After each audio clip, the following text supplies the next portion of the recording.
So, hello everyone. Welcome to the Comparative Literature, or maybe the first of the Comparative Literature virtual panels.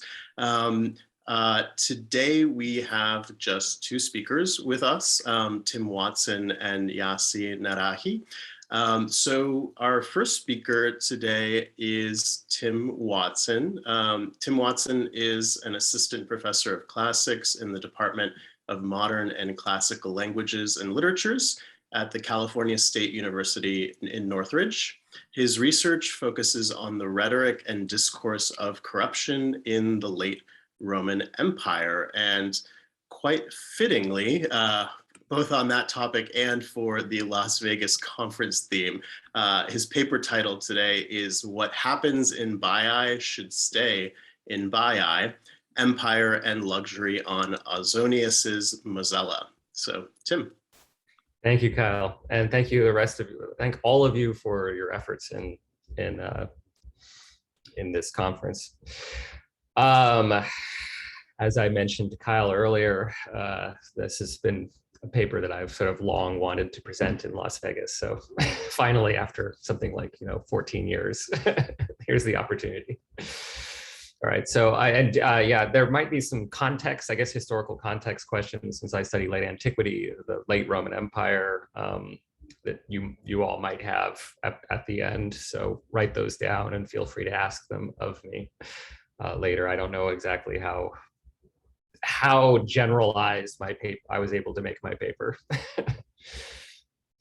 Okay, right. In his most celebrated poem, the Moselle, the 4th century CE Gallo-Roman poet Decimus Magnus Ausonius completes his description of the villas along the eponymous river with details of their private baths. He ends, however, on an ambivalent note, comparing these baths to, on the frontier of Gaul, with the infamous bathing complex at Baiae on Italy's Bay of Naples. Quote, "But if a visitor were to arrive," oh, here, let me share my screen so that you can actually see the quote itself.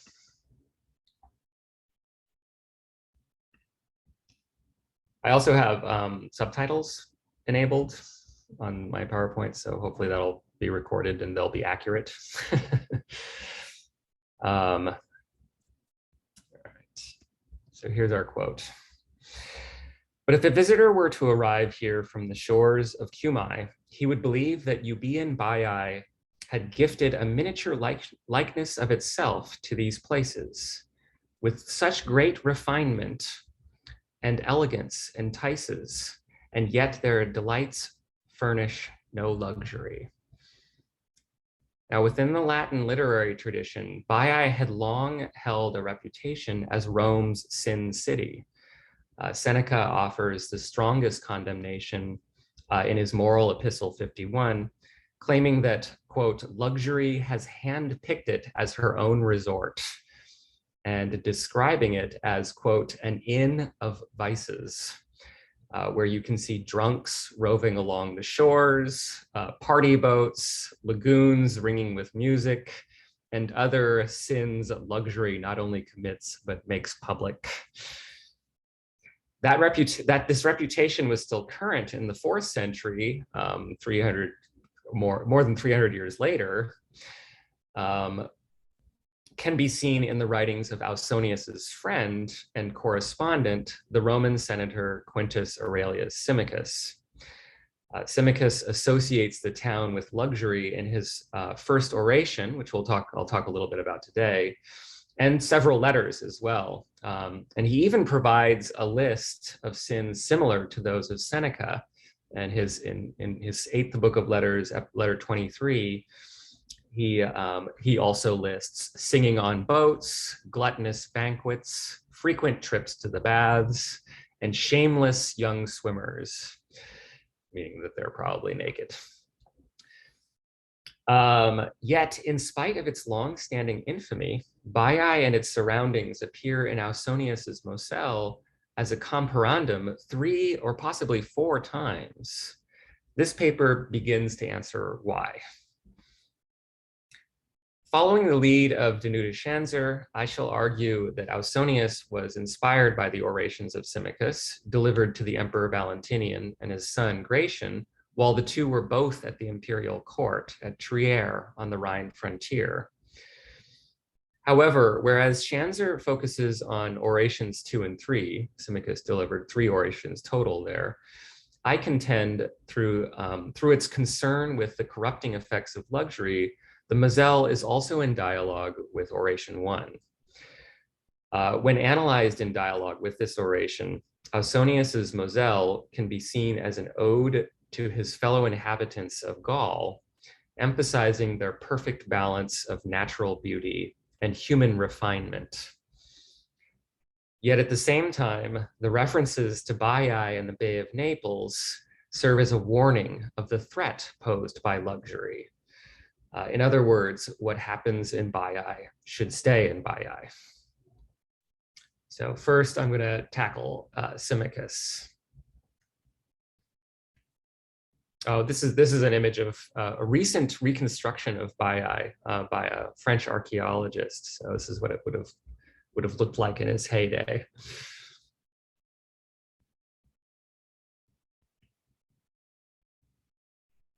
All right. Now,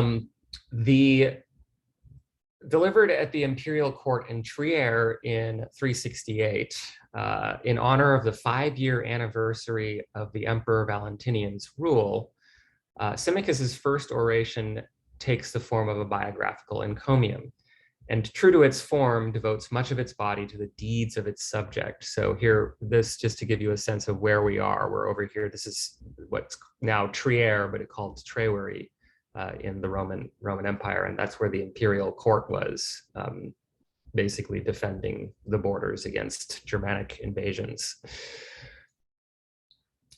In Symmachus's first oration, Baiae appears within an account of the division of empire between Valentinian, who took the western half of the empire. The empire was divided along almost halfway along these lines here, and his brother and co-emperor Valens, who received the east. There, it sits amidst a series of quote unquote charming shores and rich lands pursued by famous Roman generals and emperors who were frequently, quote, frequently occupied with the business of pleasure. From the period of the Republic, you have Publius Cornelius Scipio Africanus, who is the victor over Hannibal in the Second Punic War, who should boast of Punic plunder, but wandered in Sicily for a long while dressed in a Greek pallium. And now Romans could go Greek, in the words of Andrew Wallace Hadrill, but not when duty called. That threatened not only their Romanness, but also their masculinity. Then, so Greek leisure. Then we have Lucius Licinius Lucullus, who came close to capturing another of Rome's deadly enemies, King Mithridates VI of Pontus. Quote, he should revel in the spoils of Mithridates, but he long languished in Pontic luxury on the brink of victory. So the Latin is in the parentheses there. Luxus is the term that we're focusing on for much of this talk. And last, but certainly not least, there is Marcus Antonius, the famous Mark Antony, who should parade the trophies of the East, but he abandoned himself to queenly love among Egyptian wedding torches, a reference, of course, to the Romans' infamous Cleopatra.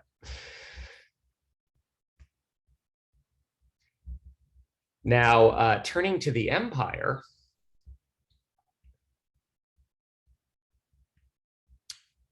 Baiae appears next in this list.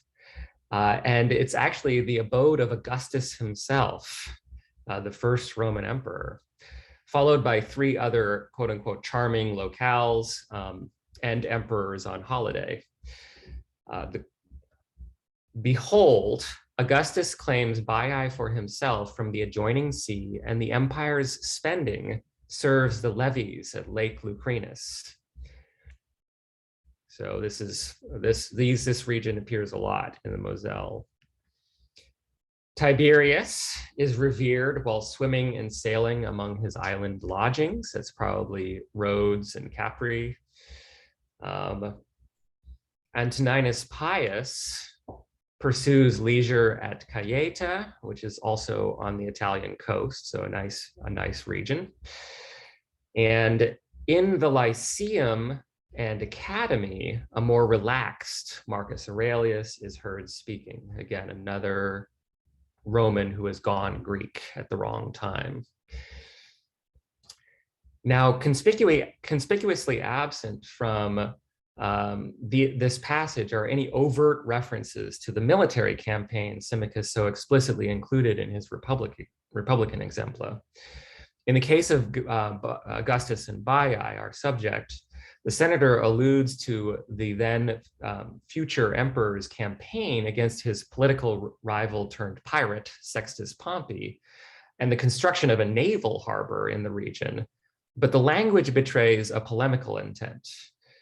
Symmachus places Augustus specifically at the notorious resort town of Baiae, which he has claimed emphatically for himself, sibi in Latin, and focuses on his spending, sumptus, at a nearby lake that's celebrated more for its oyster beds than its effectiveness as a harbor. These exempla, then, from both Republic and Empire are in fact negative exempla, serving not only to valorize Valentinian's choice of the West, but also to fashion him as the ideal soldier emperor, a contemporary embodiment of the old-fashioned Roman virtues of patientia, endurance, and industria, hard work. Symmachus continues, "For you, there are no holidays from battles. You chose this most particularly in Gaul, because there is no liberty to be at leisure there. For you, necessity affords no armistice." So in contrast to the charming shores and rich lands enjoyed by his predecessors, this emperor established his reign, quote, "where heaven and earth are equally chilling, under dense cloud cover, in perpetual cold, among a fierce enemy, with desolation as far as the eye can see." And those of you who might be familiar with the Moselle River probably aren't really recognizing that particular description, but so it's very rhetorical. But it's a type of topos that the Romans, anything north of Italy, right? Cold, too cold. Now, if we go back to the beginning of, we'll come back to this in a moment. We go back to the beginning of Symmachus's account of the division of empire. The significance of this dichotomy becomes even more clear. Here, the senator depicts Valentinian, quote, "swiftly raising his standards on the semi-barbarous banks of the war-torn Rhine, and defending provinces surrendered by the luxury of previous generations out of a sense of shame for that earlier idleness." Now, for over half a century, the Roman Empire had been ruled by the dynasty of Constantine. So of all the emperors that you might have heard of from my period, Constantine is probably the one. With the accession of Valentinian in 364, Symmachus experienced the foundation of the first new dynasty in his lifetime. And what's more, not only had Valentinian's father, Gratian, begun his career as a common soldier and risen through the ranks, but Valentinian himself had risen through the ranks to become emperor. Thus, Symmachus contends, in choosing the Gallic frontier, the emperor was returning to his military roots. Quote, "immediately on the march, at once into the battle, and on the front line, the imperial purple. The royal court in winter tents, sleep under the sky, drink taken from the river, and the seat of judgment in the field. The result of all of this, Valentinian became a living exemplum of Roman masculinity. Quote, "You taught the royal estate what a real man ought to do, more than you learned from it what emperors had done before." So what's the main takeaway then from Symmachus's oration? Quote, "Hard places make hard men, and soft places through their charm and luxury make even hard men soft." The portion of Gaul along the Rhine frontier, with its supposedly cold and gloomy environment and constant quote unquote barbarian incursions, was the perfect location for a manly warrior emperor like Valentinian. Baiae, on the other hand, was so rife with luxury that it corrupted even Rome's exemplary first emperor, Augustus. All right, now let's turn back to Ausonius. So, as has already been established for Symmachus's second and third orations, which he delivered a year or so later before the same imperial court at Trier, I argue that the central themes and language of Ausonius's Moselle show clear signs of dialogue with the first oration as well. Looking back at the lines quoted in my introduction, you'll notice luxury, luxus, is clearly a concern down here. Though Ausonius also praises the refinement, cultus, and elegance, nitor, of the bathing complexes along the Moselle. Nor is this Ausonius's first expression of concern in this poem, bringing his first address to the Moselle to a close with the following lines here. "Others can pave their floors with Phrygian tiles," exotic marble, right? "Spreading a marble field through paneled halls. But I reject all riches and possessions in favor of nature's work, unruined by bankrupt heirs who luxuriate, luxuriatur, in what they waste. The firm sand covering the stream's damp edge holds no trace of anyone passing here." Carol Newlands saw in passages such as these a new attitude towards nature. The pastoral poetry of the early empire, she notes, quote, "placed man at the center of their landscapes. Ausonius here removes him to the periphery." Thus, to the return to the passage on Baiae, Ausonius's reference to Euboean Baiae specifically recalls an earlier passage in his poem that compares the builders of the villas along the Moselle to a catalog of famous architects, including Daedalus, a mythological character, the builder of the Euboean temple, who wanted to sculpt in gold Icarus's fall, was stopped by a father's grief. So a legendary architect he may be, but he challenged the laws of nature by using artificial wings to fly and lost his son as a result. So a lesson against going against nature, right? Additionally, Newlands points out that Ausonius's use of the term simulacra here also has negative connotations, referring to commonly false, sham, or insubstantial likenesses. Lastly, turning to the actual description of the baths preceding line 345, she notes the absence of the descriptions of marbles and mosaics so common to other poets who praise baths. So there's nothing about marbles or mosaics in the baths of the Moselle, and points out the enervating effect of the caldarium, the hot bath, on the bathers, and the rejuvenating experience of rejecting the baths, the frigidarium, the cold baths, and diving instead into the nearby Moselle. According to Newlands, then, the reference to Belgae is meant to emphasize the corruption inherent in the works of men and the superiority of nature and her works. More recently, however, Jesus Hernandez Lobato has suggested that the superiority of nature alleged by Newlands and other scholars in Ausonius's Moselle should be reconsidered. I quote, "It is not nature tout court that must be considered superior," he contends, but the Moselle River.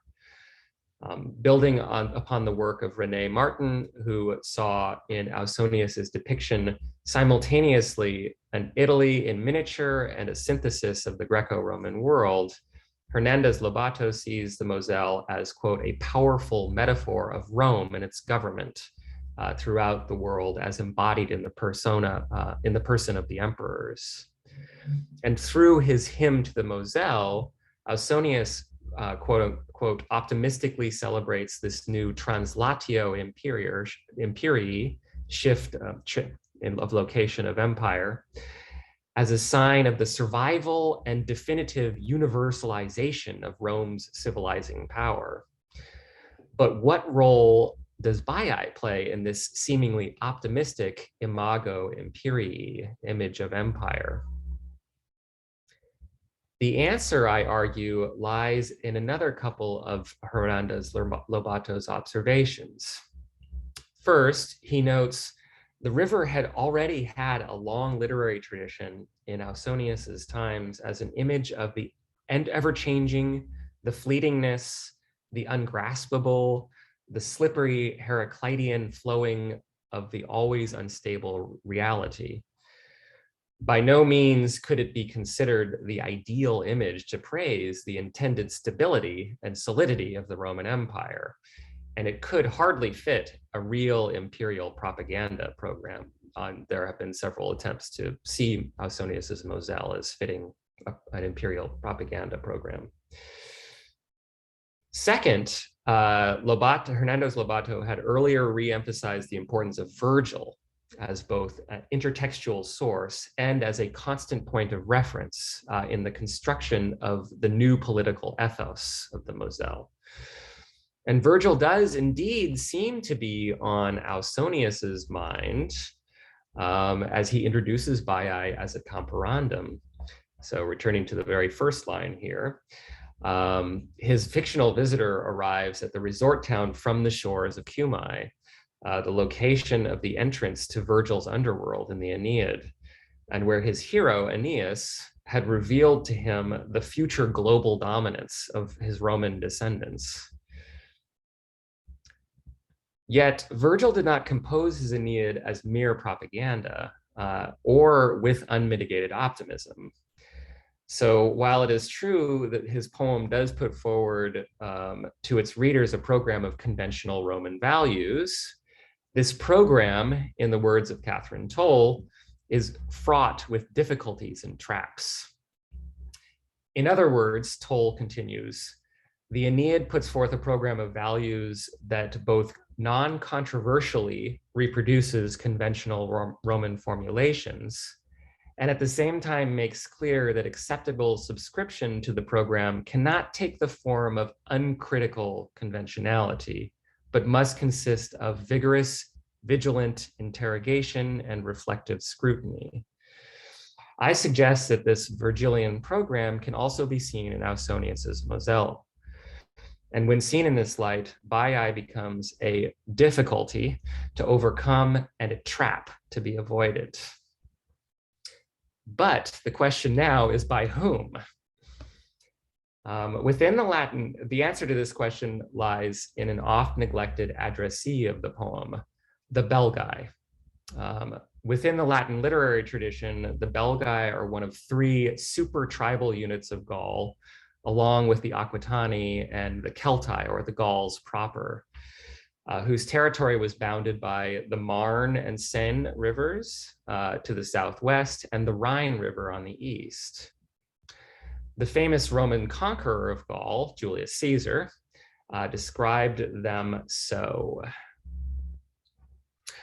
Of all the Gauls, the Belgae are the manliest. fortissimi, means strongest, bravest, manliest, is sort of the core essence. Because they're furthest from the refinement, cultus, and civilization, humanitas, of our province. And merchants least frequently go to them and import those things which tend to effeminate the mind. And they're the nearest to the Germans who dwell beyond the Rhine, with whom they're continually waging war. However, in 4th century Gaul, and I can show you here's a nice map. I couldn't find a really good map of like the late Roman Empire and the provinces, but here's at least Julius Caesar's Gaul here. In 4th century Gaul, the territory of the Belgae constituted 2 provinces, Belgica Prima and Belgica Secunda. And Belgica Prima extended further east along, further east to the Moselle here, and included peoples not originally classified by Caesar as Belgae. One of these peoples was the Treweri, which you can see, whom you can see right here, after whose civitas, Trier, was not only the provincial capital, but also the capital of the Western Empire under Valentinian. Curiously, in celebrating the Moselle, Ausonius never once mentions the Treweri, nor even Trier, but mentions the Belgae 7 times total in roughly a little under 500 lines, even promising to compose upon his retirement another poem telling all Belgae's native virtues and fine bright deeds. What Ausonius seems to be doing in this poem, then, is reinscribing Caesar's ethnography into his contemporary Gaul, but now granting the Belgae Roman cultus and humanitas that were lacking in Caesar's description. The presence of Baiae, however, and other such allusions to the threat of Luxus serve as a warning, as well as a justification for the emperor's presence. So long as Valentinian continued to wage war against the Germans there, the Belgae would maintain a healthy balance between refinement and manliness. And what happens in Baiae would stay in Baiae. Thank you.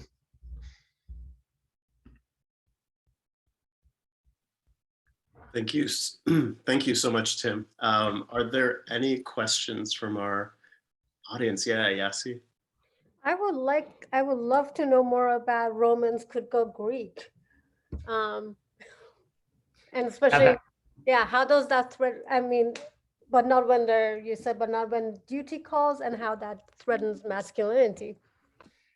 Yeah, the Romans, so basically, I guess this is sort of like a translatio of imperial bigotry, that the Romans sort of borrowed this sort of Greek Orientalism, Proto-Orientalism, and then turned the Greeks into decadent Eastern peoples. So they created this dichotomy between the classical Greeks, who produced great literature, and the contemporary Greeks that they ruled, who are now sort of like decadent and corrupt and lesser than their great ancestors. So the Romans could go Greek. They could adopt Greek rhetoric, Greek Greek art and culture, but only in like certain contexts. You actually, like if you're talking about politics, then it's Latin and Roman all the way. Leisure was okay, but there also was there was a tension in Roman life between leisure and business. You couldn't engage in leisure if you actually had, stuff to do for the state, So that's why Scipio Africanus, who's this famous, like one of the most famous Roman generals, it was inappropriate for him while he was, engaging in the Punic War to go to hang out and, philosophize, like Marcus Aurelius too. so yeah, you see this throughout Latin literature, and it continues into the late Empire, which is something I've been working a lot on, because a lot of people have basically kind of ignored that, of course, because now in the late Roman Empire, it's a largely Christian empire, and so people have been focusing more on the dichotomy between Christian and classical rather than these traditional dichotomies that last until much later.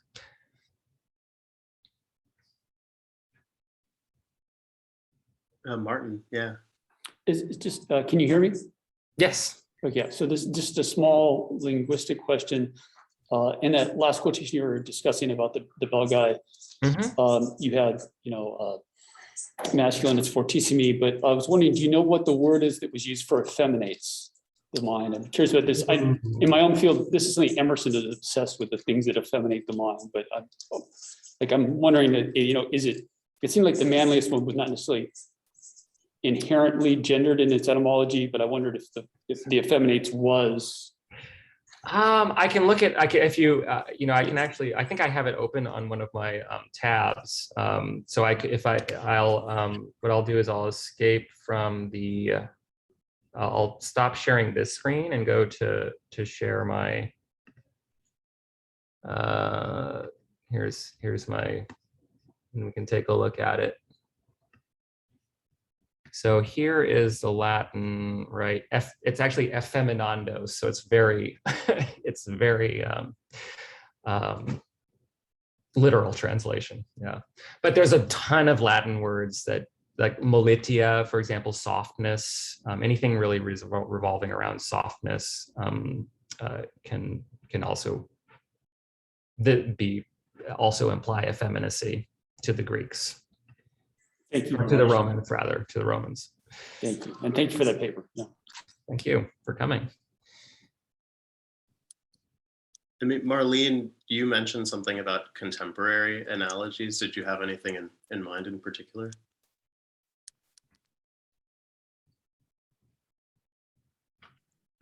Yes, I just think it's interesting that you find terminology like this effeminate term you're talking about in ancient works. I mean, if we're trying to shrug off a lot of prejudices, you can see how heavily they must weigh on us going back to times like that. And this is a very interesting insight, I think. So maybe we should be more patient with ourselves. Yeah, the Greeks and the Romans definitely, I guess they were kind of the Western inventors of, I guess, what we call toxic masculinity. And both Greeks did this too, even though, of course, the Romans, effeminized the Greeks. The Greeks effeminized non-Greeks, especially in the East, Persian Empire and its subjects.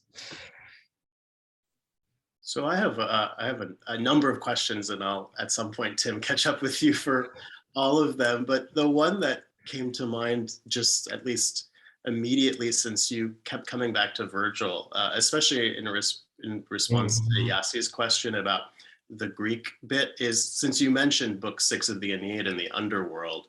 Of course, that's where we get the famous speech by Anchises, where he defines the difference between, alii, others, basically the Greeks will do all of these sort of artistic and oratorical and, refinement sort of things and philosophical things, but your task, O Roman, is going to be the military stuff. But I'm struck because at the beginning of Book 6 and the arrival at the Cumaean temple with the Sibyl before going to the underworld, right? That's where we get that big Daedalus sort of ekphrasis on the temple doors, right? And so I was curious, sort of observation followed by question. I'm struck by this sort of proximity to water thing in light of the Ausonius bit that you mentioned with as opposed to going in the frigidarium, going into the purifying waters versus waters as a sort of toxic waters in other respects, like with Baiae. And I'm wondering, I guess another thing that came to mind was Horace Ode 3.6 with the sort of, it might be Lucullus mentioned there, I'm not sure, no promises, but the idea of building too far onto the water, those houses that are sort of bound to eventually collapse. So I'm curious about the role of different kinds of waters and thinking too of like the fact that in the Agricola, you've got the sort of the idea, hopefully we can corrupt the barbarians, the Britons enough that they start to adopt Roman lifestyle, but that on the other hand, for the Roman one shouldn't. And then Catherine Clark wrote the piece about the sort of waters around Britain as being a kind of liberatory space. So I'm curious about the sort of the role of different kinds of waters and how they, I mean, you talked a lot about the Moselle and its sort of unique qualities here, but sort of thinking about that with Baiae and other places.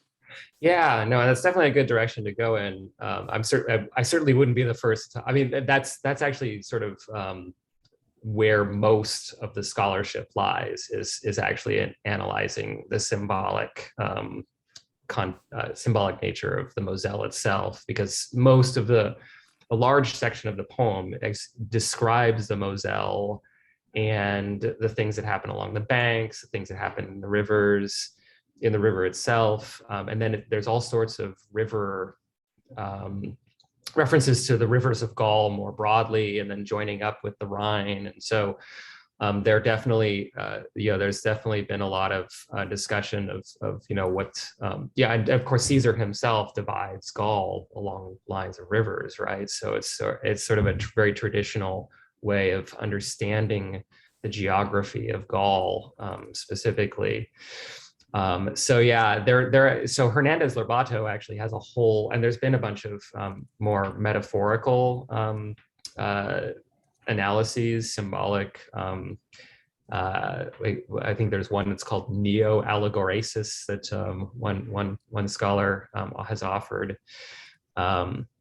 So yeah, there's definitely been, a lot of the Neoplatonic elements seem to be involved in Ausonius's take on the Moselle as well. So I tended to sort of like veer away from that and stick with the kind of the traditional political stuff. But there's also a lot of stuff to say, a lot of interesting information about, just sort of like the nature of a river as symbol, spiritual symbol, as well as political symbol.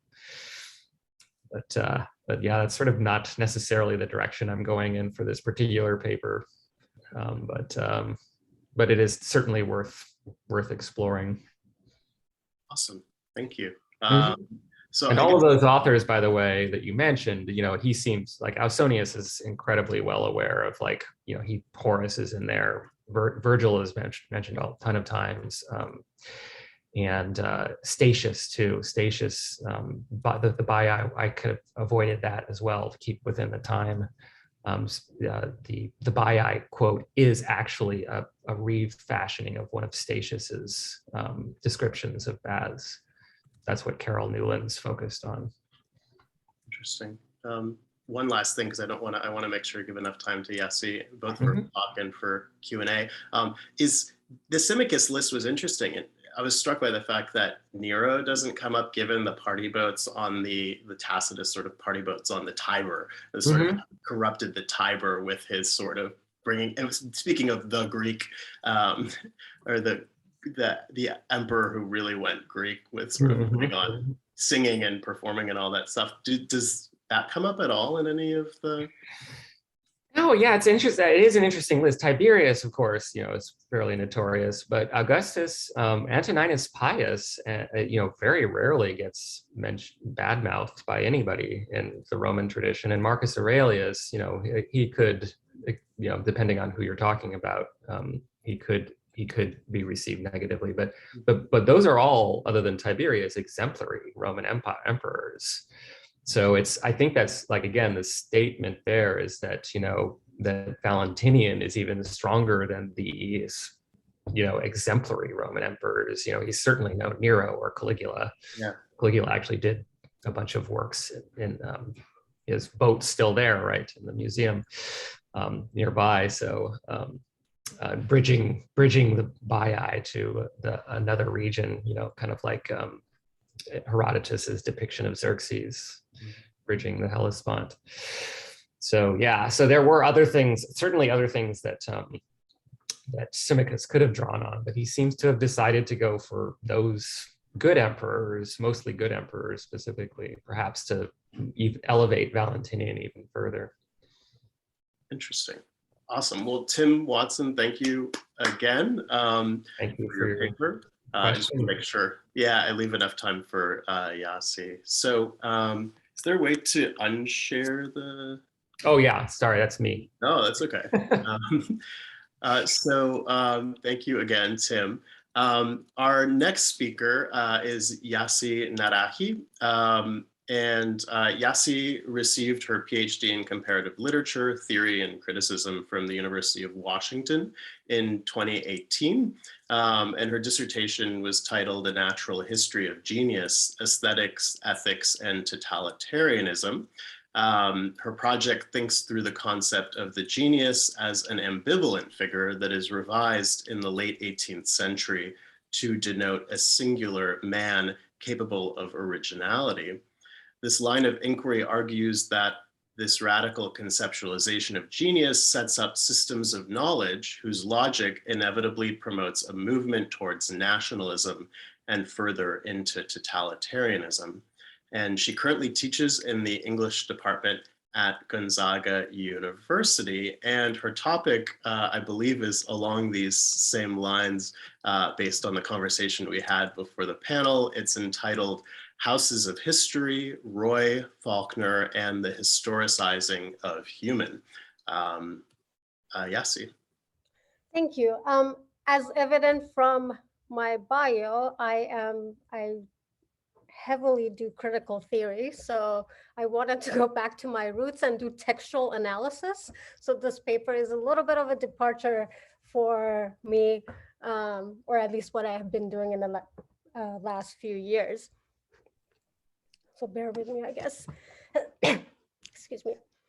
Although Arundhati Roy has admitted not having read the works of William Faulkner, her inaugural novel, The God of Small Things, published in 1997, has been most frequently likened to Faulkner stylistically. Roy's style is in step with the Southern Gothic of Faulkner. However, her novel is not only stylistically comparable to Faulkner's works, but is also similar thematically, which allows for a transnational, transcultural, and transgenerational consideration of the category of the human as defined through imperial legacies and state formation. This paper will focus on the parallels between The God of Small Things and Faulkner's 1932 novel, Light in August, with a focus on how racially motivated acts of violence are sanctioned by the state and its agents. Both novels culminate with a scene of lynching that occurs at a site of quote unquote history, functioning as both a literal and metaphorical site. This paper argues that situating these instances of lynching in these sites of history obfuscates the category of the human and human rights itself. Through the metaphorical and literal housing of these moments, draw the parameters of human as a category, which although in flux historically, nationally, and culturally, is always determined by state apparatuses. These novels thus show that the rights afforded the human is defined and mandated by the state, which inherently negate humanistic approaches to the human, but allow for a historical consideration of the category. So I will begin by doing some textual comparison before returning to the historicization of the human by focusing on two very specific characters. The character Velutha from The God of Small Things and Joe Christmas from Light in August, both of whom are subjected to state violence and both of whom occupy liminal and ambivalent spaces and identities. Granted, Velutha's past and lineage is well established within Ayamenem, which is the setting of the novel, whereas Christmas's is unknown and deliberately hidden from Jefferson, the town he lives in. Nonetheless, both are characters that have been othered within their communities, which inspires unease amongst community members. Velutha is a paragon, which means an outcast or an untouchable, but one who's given liberties not afforded to other outcasts, and is in fact a rising young activist in the Communist Party and a very trusted member of the community.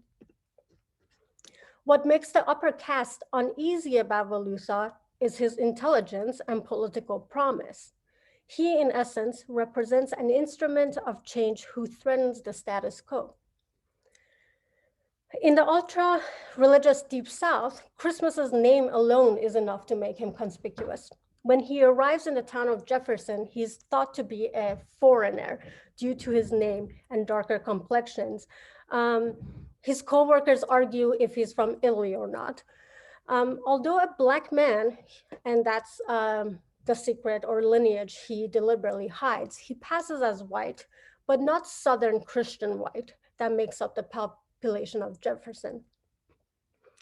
The white business partner and roommate of Christmas, of course, vindictively later on reveals Christmas's secret to the whole town. And he does so to basically blame a crime on Christmas. And he has and actually received some bounty money. Velusa and Christmas are falsely accused of rape, and in the case of Christmas, also murder. Velusa is accused of raping a woman from a higher caste by her aunt bidding to save the family reputation after finding out about the consensual relationship. Christmas was also in a consensual relationship, and I do want to very much emphasize this because both of them have this very almost sweet, intimate, consensual relationships with people outside of their caste or race. So Christmas was also in a consensual relationship with a white woman from a prominent family, but was accused of her rape and murder so that his business partner could absolve himself of the crime. Readers who are familiar with US racial history will recognize the prevalence of these accusations in reinforcing racial hierarchies, most specifically white supremacy, through the myth of the hypersexual Black man. They will also recognize that these accusations have led to many instances of lynching. Reading The God of Small Things in the context of Light in August and vice versa enables a transnational consideration of the mechanisms of dehumanizations that are fatal to minoritized populations. One of these mechanisms, of course, is state-sanctioned violence carried out by a posse or the police. In these novels, the sections outlining these lynchings start in similar manner. Roy begins a chapter entitled The History House with, quote, a posse of touchable policemen crossed the Minichal River, unquote. The phrase touchable policemen not only roots their coming violent action in a state apparatus, the police force, but also roots their action in an ancient and spiritual system that is the caste ideal. Additionally, the use of posse is of note. A posse is a group of civilians called on by the sheriff to enforce civil laws. Commonly, they were summoned to capture so-called outlaws. A posse of touchable policemen thus simultaneously refers to acting within the confines of laws and acting outside of them. Faulkner begins his section by introducing a new character, Percy Grimm, whose soldier of the nation mentality is fully realized through the Posse Comitatus Act, which passed in 1878, prohibiting the federal military from interfering in and executing civilian law, but allowing the sheriff to mobilize civilians for the purpose of peacemaking. And in a lot of cases, the posse could actually act outside the confines of civilian law. Faulkner writes, quote, he could now see his life opening before him, uncomplex and inescapable as a barren corridor, completely freed now of ever again having to think or decide, a sublime and implicit faith in physical courage and blind obedience, and a belief that the white race is superior to any and all other races, and that the American is superior to all white races, unquote. Grimm is quite a passionate character. However, his passion is reserved and expressed only for the preservation of the white American race. It is his passion which makes him an ideal instrument to carry out state violence without implicating the state itself. Historically in the US, specifically in the South, a posse was allowed to act outside the confines of the law, as I said earlier. Thus, during Reconstruction and the Jim Crow era, a posse's violent and murderous actions were sanctioned or permitted by the state, but they did not explicitly implicate the state in the violence itself. Grimm, learning about Christmas, allows him to concretely act out this passion of him. For Grimm, Christmas is a criminal and should not have the privilege of a trial, although even with a trial, Christmas's fate had already been sealed once he was accused mainly due to his race. However, for Grimm, Christmas is not a criminal because of the crimes he's been accused of. Rather, Grimm views Christmas as a threat to the purity of the white American race by passing as white. Christmas is not a man to Grimm, but an infection that must be treated. Velutha is also seen as an infection that needs to be eradicated by the touchable policeman. To this end, their actions are described as clinical, methodical, and necessary. Roy writes, quote, "What Esteban and Rahel witnessed that morning was a clinical demonstration in controlled conditions. This was not war after all, or genocide of human nature's pursuit of ascendancy. Structure, order, complete monopoly. It was human history masquerading as God's purpose, revealing herself to an underage audience," unquote. I should add that there are witnesses to the murders of Christmas and Velutha, and Esteban and Rahel are a pair of twins who are central to Roy's novel. And it is these witnesses who later on humanize and historicize both Velutha and Christmas. The policemen, however, do not even view Velutha as biologically human. Again, Roy writes, quote, "If they hurt Velutha more than they intended to, it was only because any kinship, any connection between themselves and him, any implication that if nothing else, at least biologically, he was a fellow creature, had been severed long ago. They had no instrument to calibrate how much punishment he could take, no means of gouging how much or how permanently they had damaged him," unquote. I would, in this moment that talks about there's no instrument to calibrate how much punishment he could take, Velutha is being beaten by 6 policemen who approach him as he was sleeping in the history house, an abandoned house in which the kids of the novel play and learn about the concept of history itself. It is a violent and bloody moment. However, Roy cleverly lets the reader imagine the brutality of the scene by describing it as composed and logical. She writes, quote, "Unlike the custom of rampaging religious mobs or conquering armies running riot, that morning in the heart of darkness, the posse of touchable policemen acted with economy, not frenzy, efficiency, not anarchy, responsibility, not hysteria. They didn't tear out his hair or burn him alive. They didn't hack off his genitals and stuff them in his mouth. They didn't rape him or behead him. After all, they were not battling an epidemic. They were merely inoculating a community against an outbreak," unquote. Just a little note about the caste system. Outcasts are outside of the social formation itself, hence why they're called outcasts.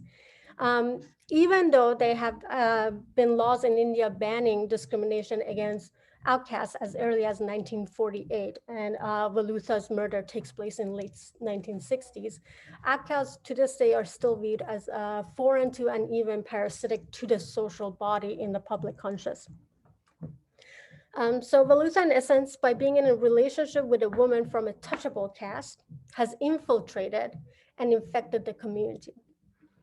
And the policemen, as they justified it, are merely preventing a pandemic. Velutha throughout the novel is described as an instrument of change who can radically restructure social formation, not only politically through his work in the Communist Party, but also through his love affair. He's thus a threat to the state as well as a cultural tradition. His death then is essential to the continuation of the state and the community. Similarly, Faulkner presents Grimm's action as a necessity for the health of the community. As Grimm chases Christmas, his disposition is described in impartial and impassive terms that counter the passion he exhibits in earlier passages. Quote, "He ran swiftly, yet there was no haste about him, no effort. There was nothing vengeful about him either, no fury, no outrage," unquote. During this hunting of Christmas, Grimm is repeatedly described as a pawn moving by the guidance of a quote-unquote player, acting by providence for the state and the nation, at once removing agency and blame from him. Roy makes a similar move by describing the policeman's actions as masquerading as God's purpose. And although Faulkner ends this scene with showing the brutality of Christmas's murder, he's shot 5 times and has his genitals removed. Grimm can distance himself as an actor of the violence through an abstract force that uses him to carry out what is necessary. Quote, "But the player was not done yet," referring to Christmas being shot in Hightower's house. Then Grimm too sprang back, flinging behind him the bloody butcher knife. "Now you'll let white women alone, even in hell," he said, unquote. And what is necessary according to Grimm's ideology is the purity of the white race, even in the afterlife, which is why he cuts off Christmas's genitals. The next chapter of Light in August, immediately after the lynching of Christmas, focuses on Hightower, who is a disgraced preacher in the town of Jefferson. So it focuses on Hightower, his relationship to his house, which is where Christmas is lynched, and the house's relationship to the town of Jefferson and its history, which is a microcosm of the history of the South. Every night, Hightower sits in his armchair and watches history and the past play around him. There are chapters where describe him actually seeing as if there's a movie playing outside of his window. He sees the Civil War happening as if he was watching a movie. Through Hightower and his house, Faulkner tells the story of the South and contextualizes Christmas's death within a larger history. This becomes evident when Hightower begins to see the face of Christmas amongst the apparitions of the past that have been part of his life for years. Quote, "In the lambent suspension of August into which night is about to fully come, it seems to engender and surround itself with a faint glow like a halo. The halo is full of faces. The faces are not shaped with suffering, not shaped with anything, not horror, pain, not even reproach. They are peaceful as though they have escaped into an apotheosis," unquote. Amongst these faces are faces of soldiers of the Civil War. There are faces of slaves working on the plantations. And after the lynching, the face of Christmas reveals himself to Hightower. However, the face of Christmas is inescapably tied to Grimm's, his executioner. So what Hightower sees is the ghost of Grimm sort of haunting Christmas's face. In The God of Small Things, the history house in which Walutha is brutally murdered contains the history of IMNM from pre-colonization to colonization and post-independence. The novel itself focuses on a pair of twins' perception of the world around them and the history that contributed to them. So when their uncle explains history as a metaphorical house, the twins immediately think of a physical house, the history house, which they describe as such, quote, "With cool stone floors and dim walls and billowing ship-shaped shadows, plump, translucent lizards lived behind old pictures and waxing crumbling ancestors with tough toenails and breath that smelled of yellow maps gossiped in sibilant papery whispers," unquote. The physicality of the house for the twins solidifies history as both consecutive and simultaneous. By this, I mean they recognize the events taking place within it as having discrete time frames, and yet they all inform and participate in each other. As in, you will not have the lynching of Walutha if there was not the pre-colonization concept of the caste ideal. Essentially, what happens in the history house does not occur in a vacuum, but is a product of a socio-historical process. As the twins witness the murder of Velusa, it is said that they are witnessing history in live performance, promising a future that may one day humanize Velusa through a temporal distant examination of the status of the state apparatuses. I want to end here and say that reading these two novels in conjunction with each other allows us to also see sort of, I'm going to call it racial discrimination regarding the caste system.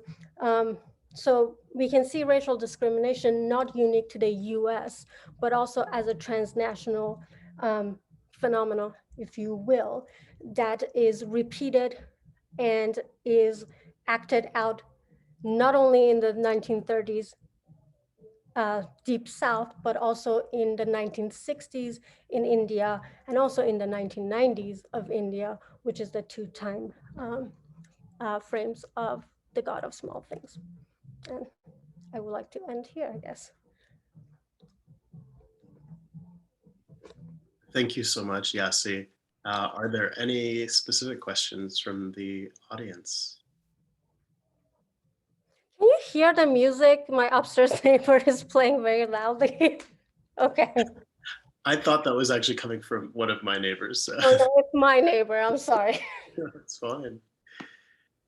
I mean, since you do also do work, oh, never mind. Martin, please.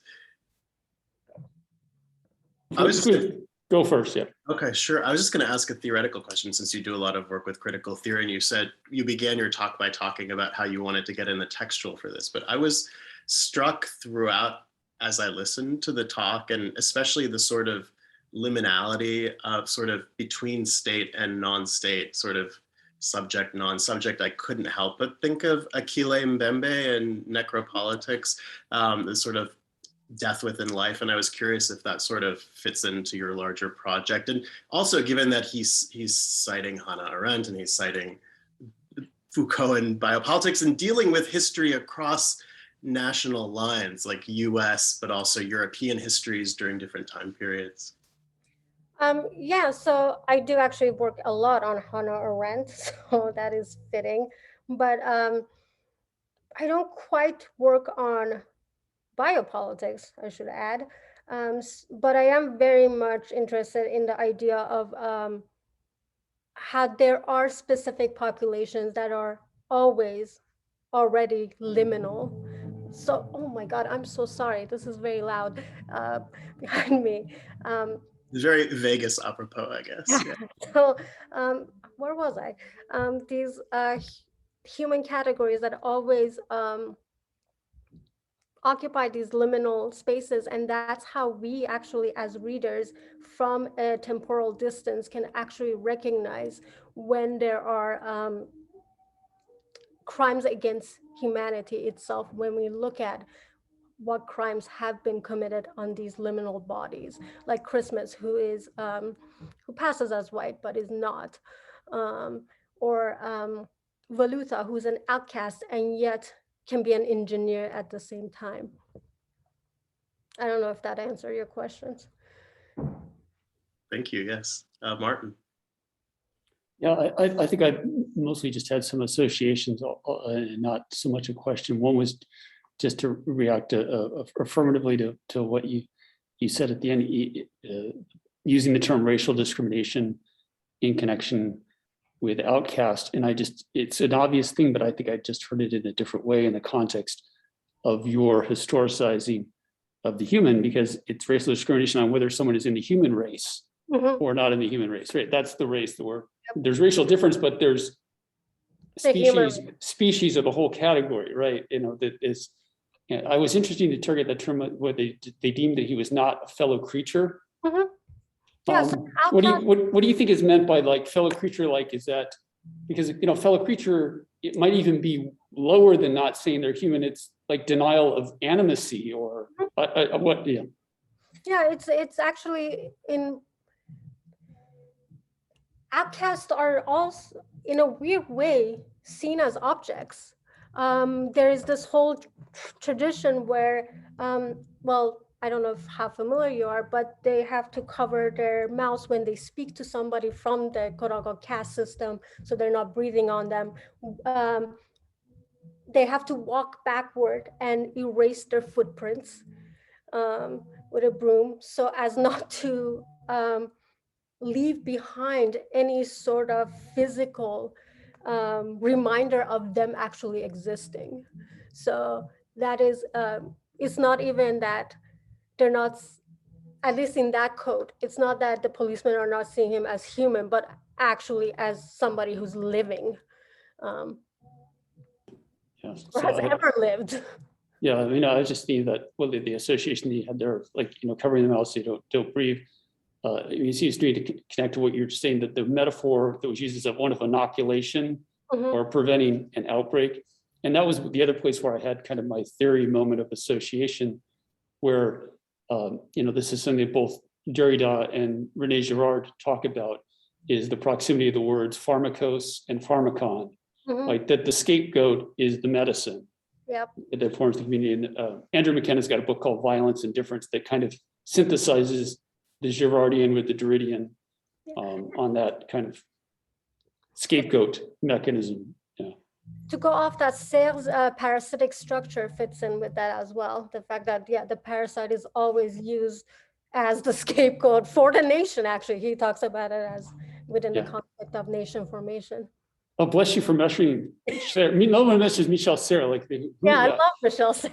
Yeah. So, but I mean, I talk about Rome, the Book of Foundation, which is his most Girardian book. But I mean, you're right about that. The parasite also, that even to, and his idea of communication, to presuppose Platonic dialogue is to suppose a third person and seek to exclude him. But in so doing, that person is designated as noise.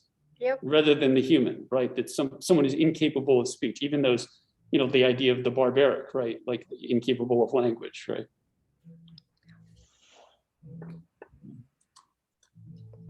Well, thank you for those. That's a lot to think about. Tim.